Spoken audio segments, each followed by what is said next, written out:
ఆత్మజ్ఞానం చిన్న కథ. పంట పొలానికి కాపు కాస్తున్న రైతు దారి వెంట వెళ్తున్న సన్యాసి కొద్దిసేపు విశ్రాంతి కోసం ఓ చెట్టు నీడకి చేరాడు. సన్యాసి రైతును పలకరిస్తూ, పొలం నీదేనా? పంట బాగున్నది.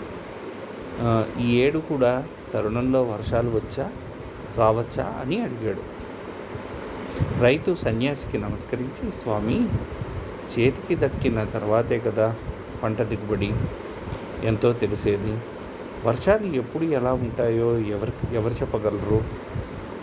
ఇంతకు తమ ప్రయాణం ఎందాక అని అడిగాడు.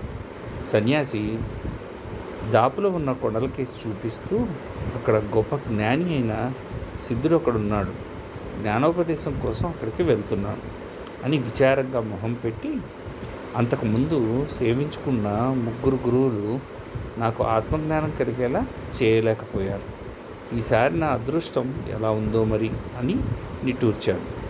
రైతు నవ్వి, 40 ఏళ్ల నుంచి ఫలసాయం, 50 ఏళ్ల నుంచి వర్షాలు చూస్తున్నాను. రేపు ఏది ఎలా వస్తుందో తెలుసుకోవడానికి ఇన్నేళ్ల సొంత అనుభవం ఎందుకు పనికిరావడం లేదు? మరి ఇతరుల అనుభవాల మీద తమరు ఆత్మజ్ఞానం పొందడం ఎంత కష్టమో కదా పాపం అన్నాడు కొండలకేసి చూస్తూ. సన్యాసికి ఈ మాటలతో చప్పున జ్ఞానోదయమై తనను తాను సొంతంగా తెలుసుకోవాలని బోధపడి మరొక దిక్కుగా ప్రయాణమై వెళ్ళిపోయాడు.